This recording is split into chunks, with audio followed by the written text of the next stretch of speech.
სამზადისია ხელოვნების სასახლეში კინოს, თეატრის, მუსიკისა და ქორეოგრაფიის მუზეუმში იმ გამოფენისთვის ემზადებიან, რომელიც ქართული თეატრის დღეს 14 იანვარს უნდა გამოიფინოს.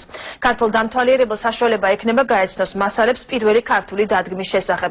გამოფენა იმ დარბაზში მოეწყობა, სადაც გიორგი ერისთავის გაყრა დაიდგა. ქართული თეატრის ისტორია სწორედ ამ სპექტაკლიდან დაიწყო. ეს გიორგი ერისთავია. დრამატურგი, რომელმაც პირველი ქართული სპექტაკლი დადგა. თბილისის პირველ გიმნაზიაში ერთმოქმედებიანი კომედია სახელწოდებით გაყრა 1850 წელს დაიდგა.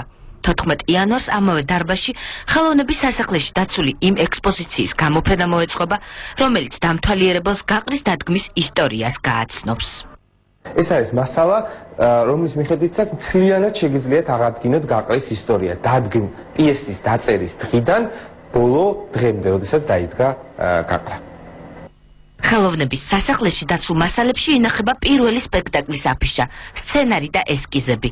ამ მასალებიდან ვიგებთ, რომ პიესაში მონაწილე მსახიობებიდან ორის გარდა გვარად ყველა ერისთავი იყო.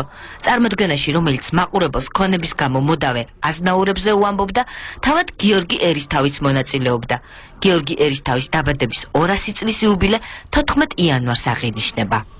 თბილისის მერის კულტურის სამსახურმა უშუალოდ ამ პროექტისათვის დააფინანსა კატალოგი. ძალიან მნიშვნელოვანი ფაქტებით არის სავსე ეს კატალოგი და მე ვფიქრობ, რომ იქნება ნამდვილად საგანძურში მოსახვედრი, რადგან იმ მასალებს, რომელსაც ამ კატალოგში ვნახავთ, მხოლოდ მუზეუმის თაროებზე თუ ვიხილავთ და ამიტომ დიდი ინტერესი გამოიწვევს, ასე მგონია. 14 იანვარს დამთვალიერებელი პირველი ქართული თეატრის ფარდის ესკიზსაც ნახავს. გაეცნობა იმ სპექტაკლების ნუსხას, რომელიც მე-19 საუკუნის დასაწყისში იდგმებოდა. გამოიფინება ფოტო, სადაც პირველი ქართული თეატრალური კავშირის ყველა წევრია აღბეჭდილი.